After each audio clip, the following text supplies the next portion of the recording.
Hello, everybody. Welcome to another installment of A Rebel Without Applause, coming to you from my little nutshell of infinite space right here in the Wood of the Holly. And today I have a very special guest. She's back for the second time, and I'm so excited to have her. She is one of the most important chroniclers of the American story, which includes slavery, abolition, the Civil War, and now in her latest book, Reconstruction. I was privileged to read her incredibly thorough account of the history of the abolition movement a few years ago in a book called The Slave's Cause. And now she has written really a similarly thorough and vivid account of what I consider to be the most triumphant and yet tragic period in American history, Reconstruction. The book is The Rise and Fall of the Second American Republic. I read it, and I have to say, with this book, Professor Sinha joins the ranks of our leading American historians that include W.E.B. Du Bois, Eric Foner, Barbara Tuchman, Howard Zinn, Robert Caro, and David Blight, to name a few. And beyond that, Professor Sinha is the recipient of more academic honors and chairs and fellowships than I have time to mention. Her op-eds and articles have been published all across the journalistic firmament, but she's here with me today. So pleased and grateful to welcome Professor Manisha Sinha. How are you?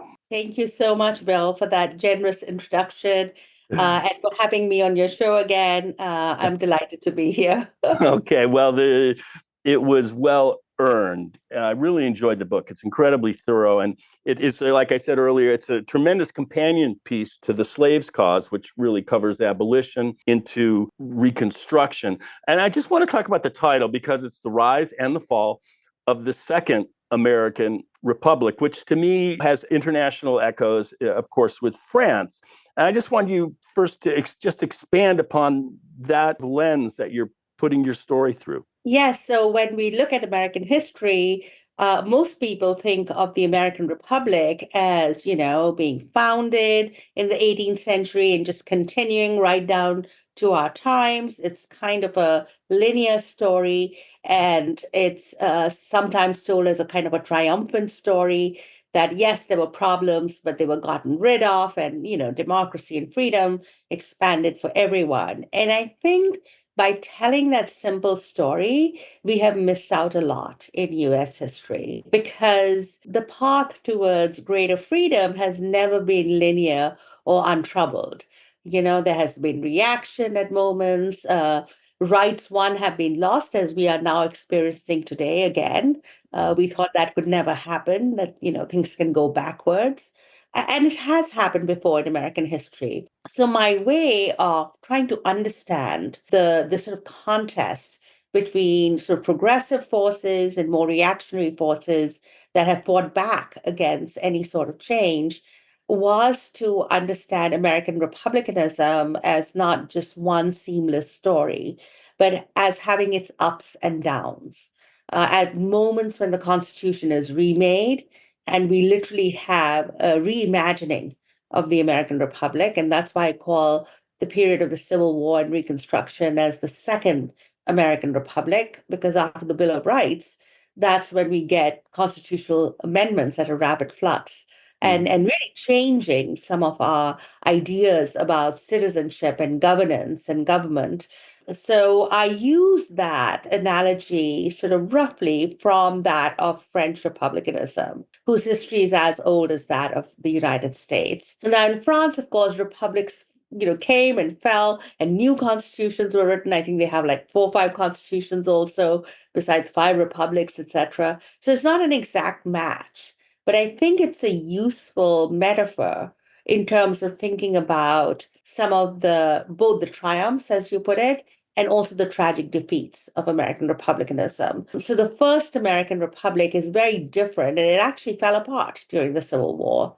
In the Second American Republic, even though we end up with the same constitution, we still have some changes and some really major constitutional amendments. And that also falls apart. I mean, I tell the story of its gradual unwinding in the late 19th century. I would say our Third Republic was formed only with the Civil Rights Movement, when some of the changes put into place during Reconstruction after the Civil War were actually implemented, or new laws were passed to implement them. And now we are living in a state where we might see the downfall of the third American Republic. I don't want to write about that. No. Uh, I want that republic to last. But I just think it's a useful rubric for people to really understand some fundamental changes in U.S. history, and not to think of the story of American democracy and republicanism as kind of an untroubled, even keeled one, because in fact, the history shows that that was not the case. Well, and also just as a time lens that you look at Reconstruction, I mean, just typically, I think it was considered, at the end of the Civil War for about 10 or 11 years. But you've actually widened the lens to begin Reconstruction at probably with Lincoln's election, and then taking it all the way to sort of the last cherry on top of those constitutional amendments, which was the 19th in 1920, which of course expanded the voting franchise to women. Maybe just as we move farther away in time, we expand the lens. For example, if we study the dinosaurs, we have huge gaps of time over untold millions of years. And as we move away in time, we're maybe expanding some of our time frame definitions. But I appreciated that because it is a fresh lens to see those events through. Yes, and I think the reason why I expanded the chronology of Reconstruction was to reassert its significance.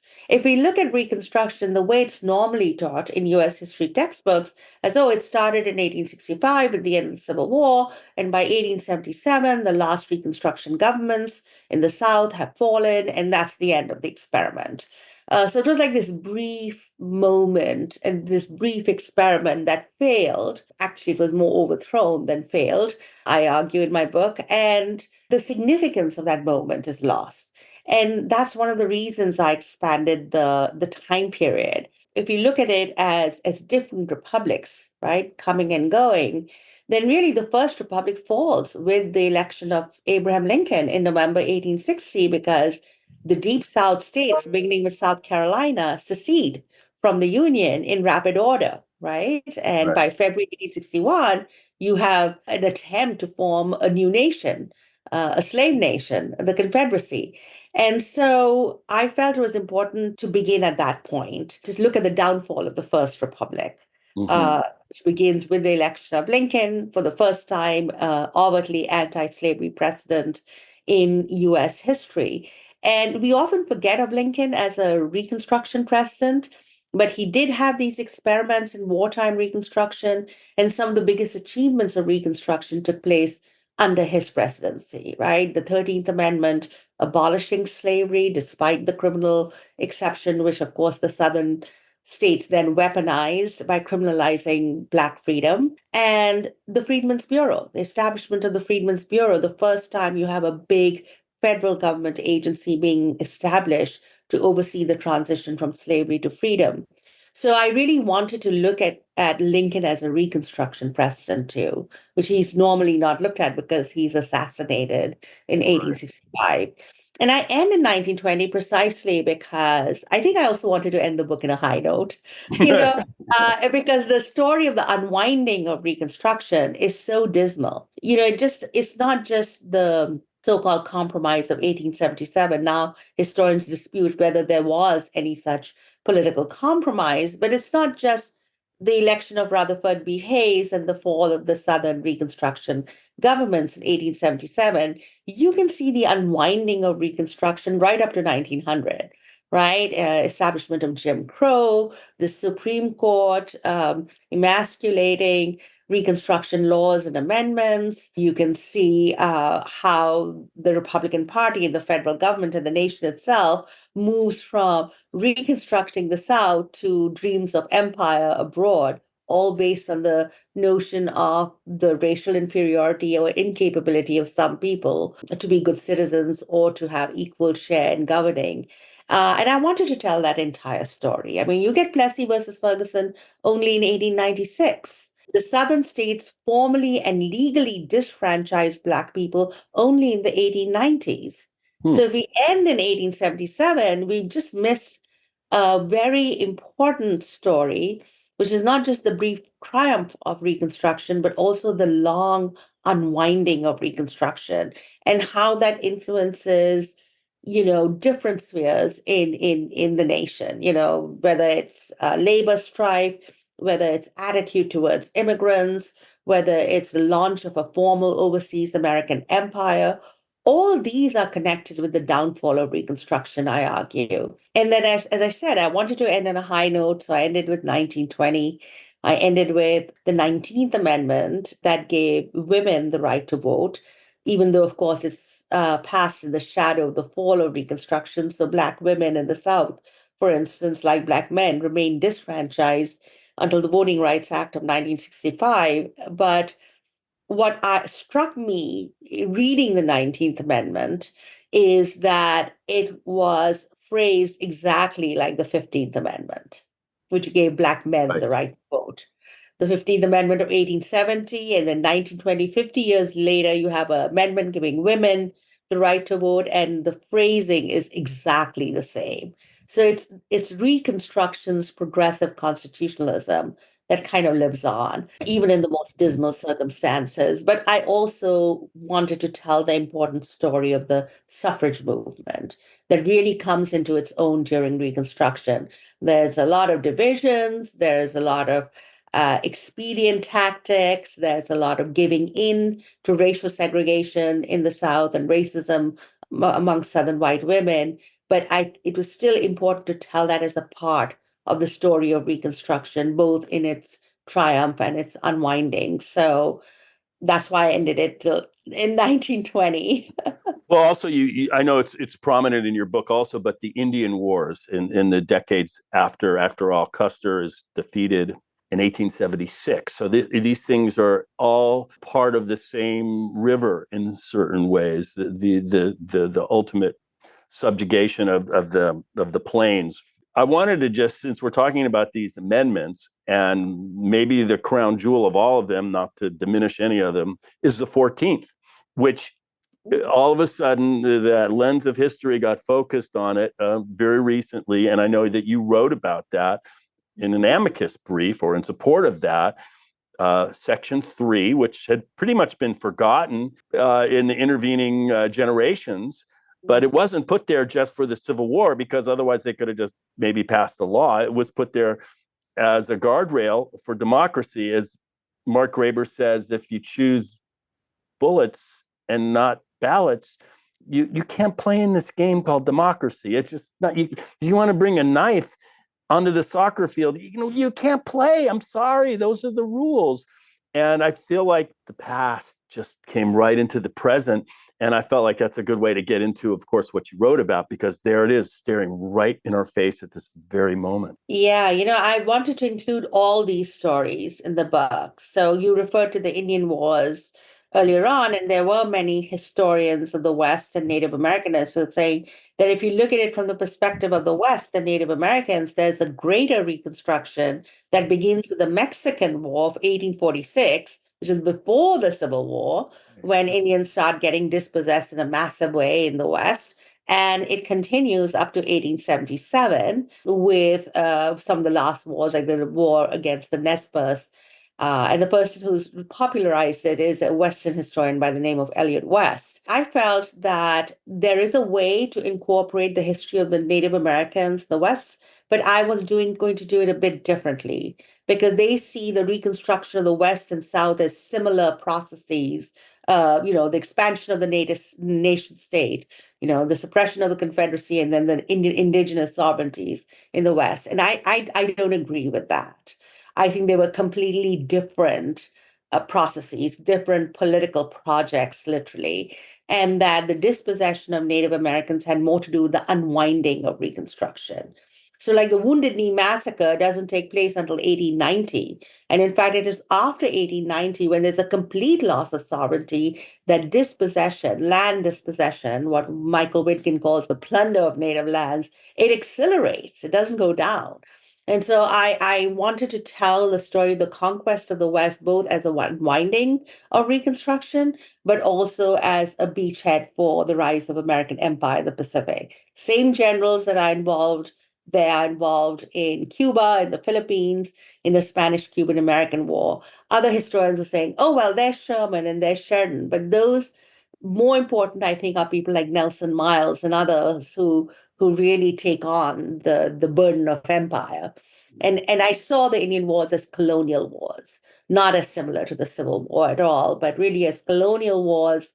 When you read about European conquest of Asia and Africa, the level of brutality, the massacres of entire villages, women, children, systematic starvation or systematic deprivation or a forced assimilation, all those are very reminiscent of colonial rule.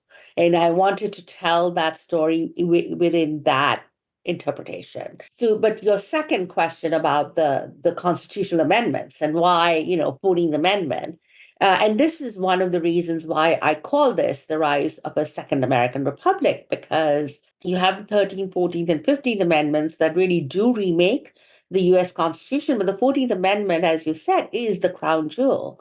It's the one amendment that I feel that if we enforced even today, our democracy would be safe. So think about it. Of course, Section 3 that arose recently because of the January 6th insurrection and Trump's role in it, which explicitly says, that if you have participated in an insurrection or incited one against the government of the United States after being a federal office holder and taking an oath of office to the United States Constitution, which the president also does, then you are ineligible to even stand for office, and that a restriction would remain unless Congress, by a two-thirds majority, removes it.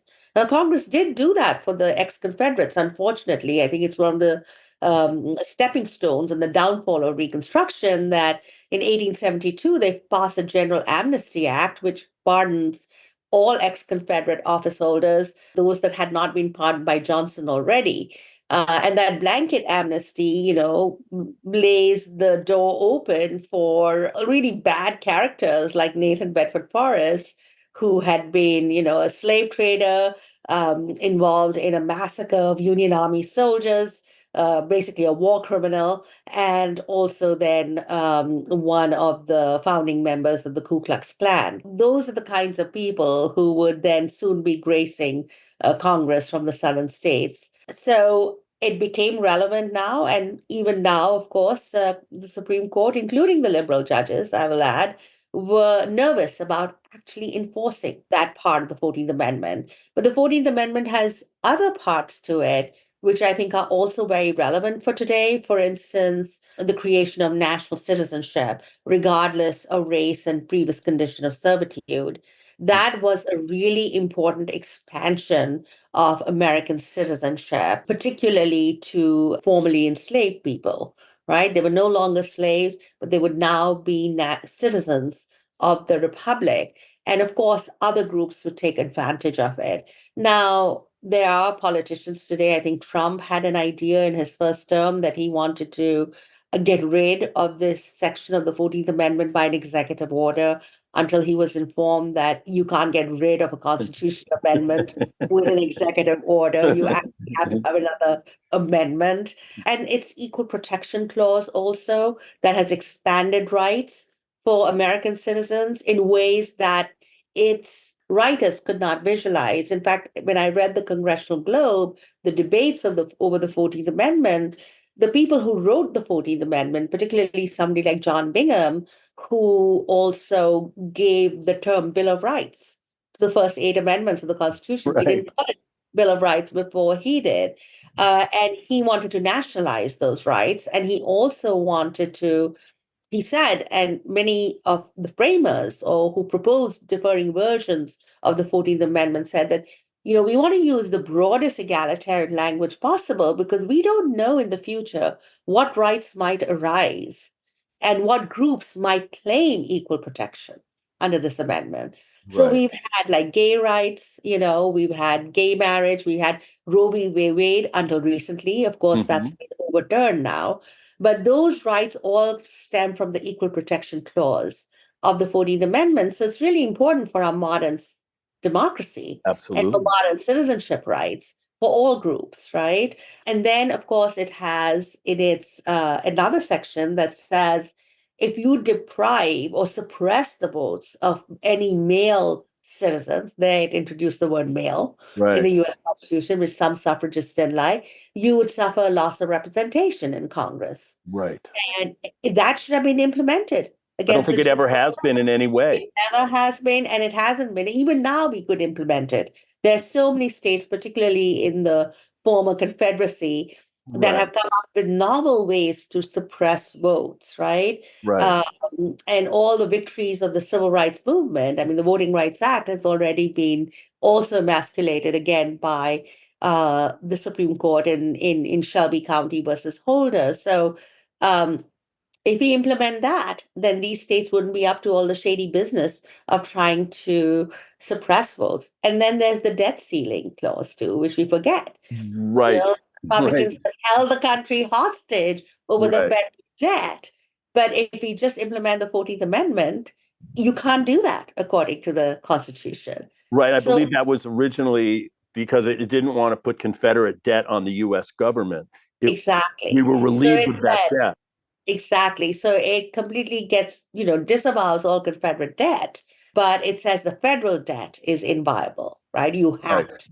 You have to honor, and that's the full faith of the United States government is behind that. So we could even use that today to prevent this kind of hostage situation amongst ill actors, political actors who want to either mess with the functioning of the United States government or decapitate it for short term political gain and ruin our economy too. So there are various democratic protections in this wonderful amendment, which is a gift that keeps giving if we would only accept it. Right. I think people don't fully get the full magnitude and majesty of it in a way. It is magisterial in its, John Bingham, Thaddeus Stevens, Charles Sumner, these giants.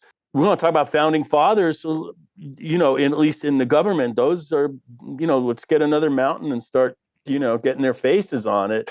I think they're deserving of it. One thing I want to talk about, we touched on it briefly, was the Freedmen's Bureau, which is largely forgotten today, which was a bureau. I think it was first set up within the U.S. Army, and then it later becomes an arm of the federal government. It may be the first social welfare bureau that anticipates the New Deal and so much of what we talk about as people looking to the federal government to make their lives better. But one of the things that struck me reading your book was that it was also a place where people could bear witness of the atrocities, the massacres, and the lynchings. I don't think today, people sort of live with the idea of the slaves are free, Yahoo, it's great. I don't think they really have a clear idea of the absolute reign of terror that descended on the formerly enslaved and also people that were sympathetic to them, many of whom were whites and teachers and people that came down there to try and make a difference. Talk about that, because you were deep diving into these archives, and the picture that came back on to you, and you can sense it in your book, is nightmarish. Absolutely. I mean, as you put it, I think people don't realize how important the Freedmen's Bureau was because it was a short-lived institution. Initially, wasn't funded well. Later, it was under radical Reconstruction. The attitude towards the Freedmen's Bureau has either been that it didn't matter or that it just didn't do enough, that it was handicapped by the views of northern bourgeois people who inhabited it, the Union Army soldiers or the freedmen's agents, the missionaries, etc., that it really was more kind of a social control sort of venue for the freed people. And I just found that completely simplistic and one-sided. If you look at the Freedmen's Bureau records, everyone talks about it, but I think rarely do people actually read it and go through it. But if you look at the records of the Freedmen's Bureau during its lifetime, when it is formed and as it continues until the early 1870s, what you see is freed people interacting with this bureau It is, in fact, a first tentative experiment in what today we would call social democracy or modern liberalism. Because when the act is formed, even in its, Sumner had a much more capacious notion of this bureau to make it a permanent agency and permanently funded in the United States government. That did not happen. But even in the manner in which it was formed, it was called the Bureau of Refugees, Freedmen, and Abandoned Lands in the South, right? So it did lay open some avenue for redistribution of land too, lands abandoned or confiscated for non-payment of taxes. And that does happen during the Civil War. Much of the land is kind of redistributed by the Bureau, despite, the Bureau's agents' notion that, free people should work. They actually do settle them in abandoned lands and in confiscated lands. They give relief not just to freed people, but also to Southern whites. It's often forgotten. Southern white refugees are also getting sometimes relief from the Freedmen's Bureau. But most importantly, the Freedmen's Bureau sees the Freedmen's Bureau as one government agency like the Union Army that can, and it's closely linked, as you said, with the Union Army. Many of the superintendents are former Union Army officers, that this is one agency that can intervene between freed people and former enslavers. That they are no longer at the tender mercy of local authorities. That there is one place where you could go and complain. Now, it is true, agents differed. Some were racist and some sided with enslavers and, etc. But just disrupting that all-encompassing power that sometimes local planter politicians in the South wielded over these people was really important. And that's where you get them going to the Freedmen's Bureau with tales and stories, I shouldn't say tales, but stories of how they're being abused and the massive violence that has been unleashed on them by former slaveholders or who refuse to accept emancipation, who continue to whip, murder people at will. And that's when the Bureau develops its records of outrages, as they call them. They call them outrages. And it's a 19th century term. And then there are each superintendent, and they would just like record them. And sometimes you could figure out what happens in this case, whether the Bureau agent intervened, whether they tried to get some justice for the person. But sometimes it's just a record. And for free people to leave behind that tremendous testimony of just outrageous, barbaric violence that was being meted out against them at the moment of freedom, to me, that's much more remarkable than tales of disease, etc., that other historians recently have been fixated about when it comes to this period, which was also tragic. But to me, this really showed how freed people really take that in their hands and they fashion the Freedmen's Bureau into an area where they can call the local provost marshal to intervene against a local racist Southern judge or local courts. Or, sometimes they're the same people, the head of the Ku Klux Klan, the employer, and the person then who's sitting in the jury or is in the courts. Where freed people don't have equal rights, cannot give testimony sometimes against whites. The old black codes and slave codes make quite certain that they don't have equality before the law. So, what was interesting to me was the story of how freed people fashioned the Freedmen's Bureau into becoming more than even what people thought it could do. And if you were a decent human being and you heard these tales, many times these agents were neither complete racists nor were they abolitionists, right? Not all of them were abolitionists. This notion that somehow everyone was an abolitionist became convenient later on, but abolitionists were few and far between, even during Reconstruction. And they were, just like ordinary Union Army soldiers, ordinary Northern white and sometimes Black soldiers in the Union Army. And for them to record this, for some of them, it was a transformative experience. It radicalized them because they just saw the level of violence and brutality against freed people. So I really wanted to center that in the story of the Freedmen's Bureau. And in doing so, I center freed people in what I call this process of grassroots reconstruction. Right. How of course laws are being passed and amendments are being passed in Washington, but how are freed people actually interpreting this or using it and expanding rights or claiming rights and claiming freedoms was an important part of the story. Most people tend to look at the testimony given to the Joint Select Committee on Reconstruction, and that is also important because there you have another sort of 13 volumes of outrages committed all through the South that were recorded by Congress.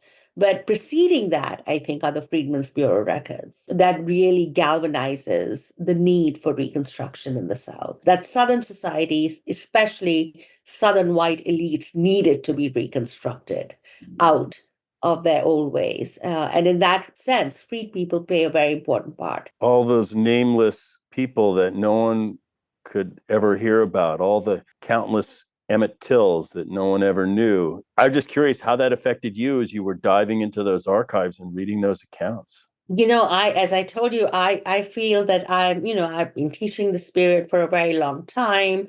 I know some of the primary sources, but even with all that behind me, and even with reading recent books that just concentrate on the amount of violence visited on freed people, even then, for me, it was eye-opening.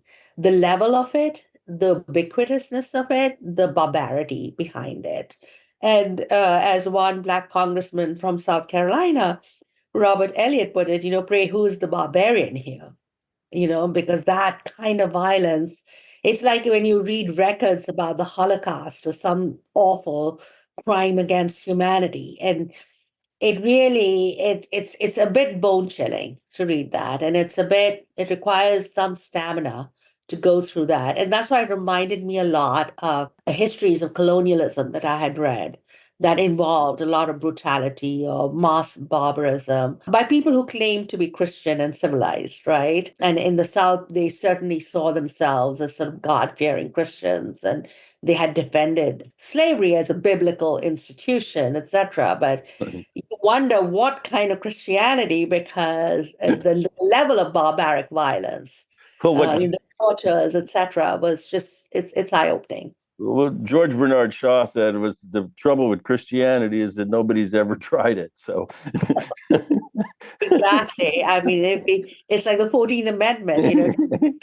stay true to the golden rule and the gospel, and you'd be a good Christian. yeah, Forget yeah. about the other stuff. Yeah, just yeah. Just Anyway. growing up as a Cold War kid, capitalism equaled democracy in our mind. We look at the Soviets and the other side of that curtain, capitalism and democracy. But actually, you point out in your book that actually the rise of industrial capitalism, in large part, spelled the demise of an emerging democracy. I do. And the reason why I have made that equation was because to make this point that, freedom goes with free markets, it's very much an ideological point. And you're right, it's really a child of the Cold War and the sort of anti-communist stance of the West, where they argued, well, capitalism and democracy always goes together. Greater economic freedom and greater political freedom. But actually, if you look at the history of the West, even the two, Britain and the United States, Anglo-American capitalism, which is seen as, the sort of the model for industrial capitalism and the Industrial Revolution, you see a very different story, especially in the case of the US, where a lot of these workers are immigrants from Southern, Eastern Europe, many coming in also from Asia, from China, many coming in from Latin America, Mexico. These are contract laborers. The conditions that they live in is really bad. Some of the um, efforts to disfranchise Black people are being emulated in the North against immigrant workers. And you notice that rights and democracy doesn't necessarily go hand in hand with the rise of capitalism, and that sometimes they can be in conflict. And you certainly see this in what is known as the Gilded Age, right? The period immediately after Reconstruction, but it's also a story of the unwinding of democracy. And if you look at the labor movement at this time, or the populists, the Knights of Labor, or Eugene Debs' American Socialists, all of them are evoking American republicanism.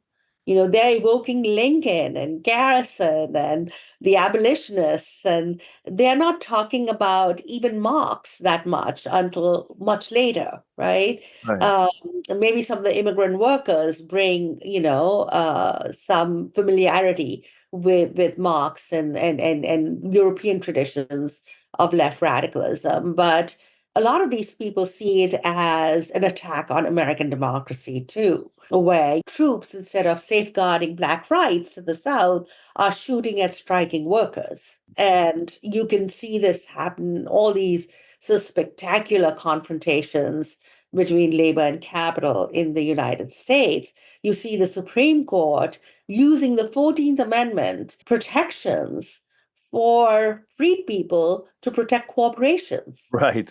which is like, I can't imagine a more telling statement than that, to protect railroads and corporations from government regulation, saying that their rights are inviolable, even as freed people in the South for whom it was intended are being shot at, killed, disfranchised, lynched, etc. So I really wanted to tell that story together, the industrial takeoff in the United States after 1870 and the unwinding of Reconstruction. And some of the characters sometimes are the same. Some of them even evoke, what has happened earlier on in Reconstruction. So I wanted to make that connection and say capitalism and democracy doesn't necessarily go hand in hand all the time in history. Many times the aims of one conflicts with the aims of the other. Right. I think sort of maybe the best answer is regulated capitalism. Mhm. You play football, there's rules, otherwise you just go destroy each other. We need a I don't think any of us want lead in our water, although there are some Republican governors I hear who are proposing child labor again, which right. all the things that we thought we got rid of are coming back in fashion. So I should never say never nowadays. But you're right. I mean, the idea of rapacious capitalism, and also because, it leads to this kind of boom and bust economy that the Mhm. country was subjected to right up to the Great Depression. You have a boom and then an awful bust. And we now, because of the New Deal and because of government regulations, we have now certain protections to protect us from going completely bust.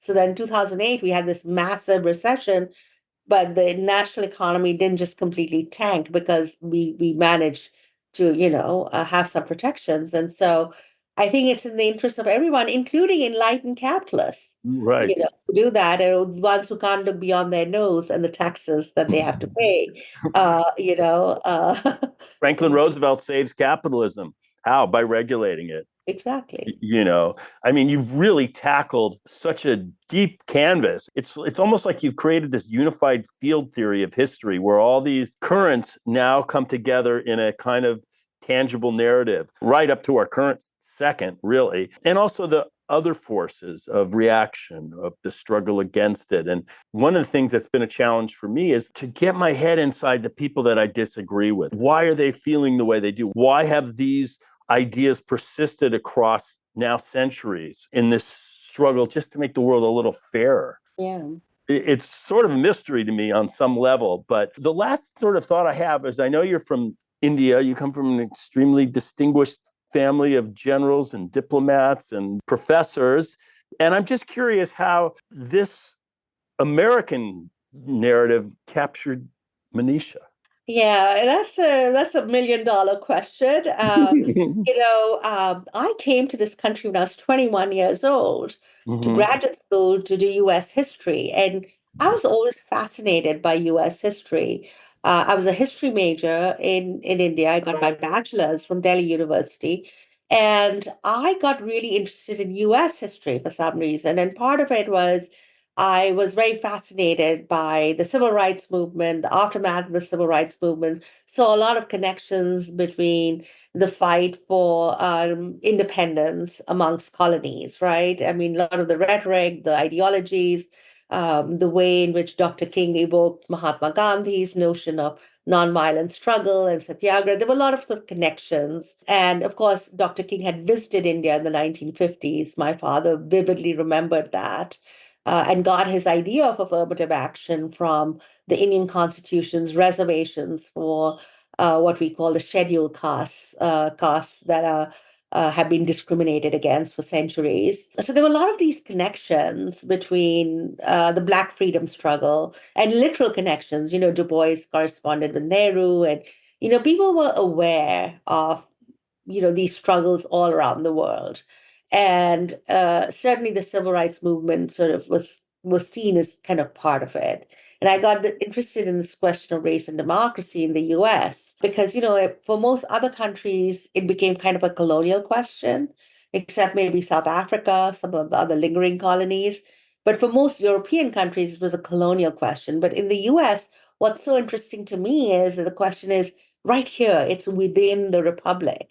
And it's also a republic founded on these incredible ideals of universal individual equality and freedom. And so, how do you tell those stories, those competing stories? I mean, earlier on, we had like all those myths of American exceptionalism, right? America was, and that was, obviously not entirely plausible or correct.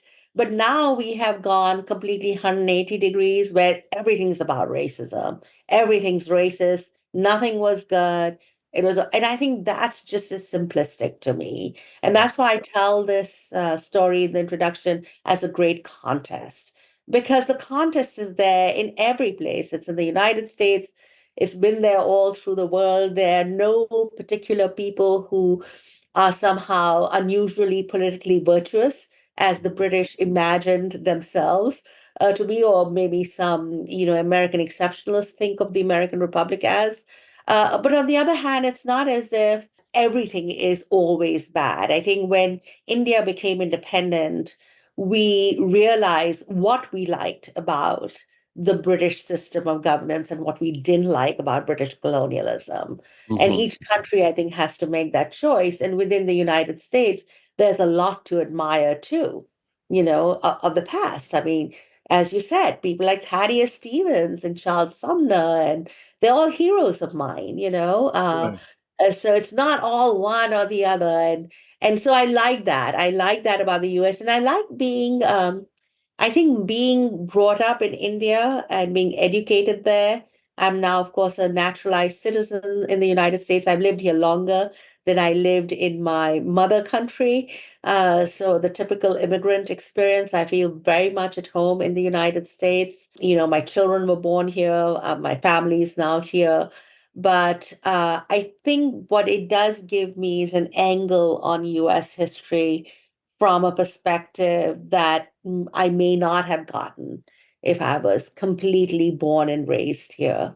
So sometimes, like in my abolition book, when I looked at what Garrison is saying about the 1857 revolt in India, I think it didn't really interest US historians, but it interested me when I Right. was reading Garrison. And, 19th century Americans are far more cosmopolitan and far more aware of what's happening in the world than the ways in which their histories have been written. That's why I like doing US history, because I come across these amazing connections, some now that are well known, like Gandhi and MLK, but, it precedes them. There's so much more I that tell one you what can talk about. blows me away is that Yeah. Gandhi in South Africa corresponds with Tolstoy, letters to a Hindu. Tolstoy, so Gandhi creates his ashram and begins this experiment in civil disobedience in South Africa. He's reading Tolstoy, corresponding with him, who writes The Kingdom of God is Within You, this massive, unreadable treatise about nonviolence. If you're going to have to read Anna Karenina or this one, you stick with the Karenina. And then he's influenced by these American abolitionists. And, Absolutely. and it's like, whoa, this huge circle that is completed. I mean, there's so much to talk about. It's such a rich canvas. India today probably has its own challenges, with Oh, yeah. its own We have our, democracy. we have our own challenge. And I think nearly every nation, even in Europe, the Mhm. rise of the right in Europe and the way in which they're cheerleading Trump and the way Putin and Xi form this kind of authoritarian axis, which is cheerleading authoritarianism in all these different countries. We have our own challenges now that confronting a kind of a kind of religious nationalism that is intolerant and that might challenge our identity as a secular nation. Because Right. we, unlike Israel or Pakistan or country, we are not founded on a religion, even though an overwhelming majority of the population is Hindu. And I think it'll be very dangerous if we follow these theocratic kind of states where, you identify. That's why I think the tradition of secularism, with all its problems, I think is still the way to go. The French laïcité, the American separation of church and state, the British respect for certain personal religious freedoms born out of, European, all those awful religious wars between Catholics and Protestants. And so I think there's something that we can learn, in that sense. But you're right. I mean, it's a small world. I in my previous book on the Abolitionists International, I'm like, here's Thoreau writings on civil disobedience, and his writers right being circulated amongst Europeans like Tolstoy and getting to Gandhi. In this book, what was interesting to me was when Plessy is thrown out of of a racially segregated car and that leads to Plessy versus Ferguson. A couple of years later, it's Gandhi who's thrown Right. out in South Africa, and I'm like, whoa. And then I looked at all the massacres, the Tulsa massacre and other, but the British perpetrated this enormous massacre in India around the same time. In 1919, the Jallianwala Bagh massacre that everyone knows about in India. So there are a lot of similarities. There are more similarities in our history. They're not exactly the same, but sometimes these things are happening at the same time. And I think today we can appreciate it looking at the rise of the global right everywhere, especially I think in Europe, even in countries like Germany that have had such a awful history of Nazism and Holocaust. There's a right-wing party that is alive and well and has some, political power in the East. The right is in power in Italy. They're amping up in France and being encouraged by Putin and other authoritarian forces. So I do think this great contest that I describe in this book within the United States is an ongoing one in world history and in US history. I mean, today we have Trump and an entire party devoted to not following democratic norms.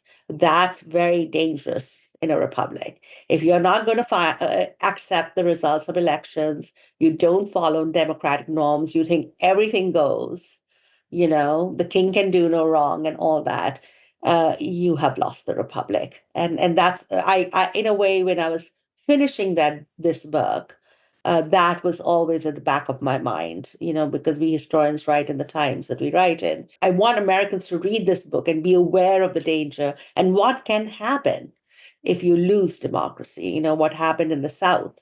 It was, as Rayford Logan, the great Black historian, said, the nadir, not just in Black history, but in the history of American democracy. Well, you have done an incredibly important piece of work here, this book, and I recommend, of course, The Slave's Cause as a predecessor, and then the Second American Republic. You've done something that I think is so important, where you have discarded the mythology of our history and embraced the truth of our history with clearly hard scholarly labor. You don't get to these places that easily. So I want to first congratulate you on this incredible accomplishment. And it has the flourish of also an inspired novelist, as well as the detail of history. And I want to not only congratulate you, but encourage others to read The Second American Republic by Manisha Sinha. It's an important piece of work. The name of my podcast is The Rebel Without Applause, and I feel like I live a lot of my life without any kind of applause as a comedian and otherwise, but I want to just give you that moment, at least with me, how much I appreciate what you've done. So there you go. So Manisha Sinha, Professor Manisha Sinha, thank you once again. Till next time, namaste, shalom, and aloha. By that I mean namashaloha. See ya.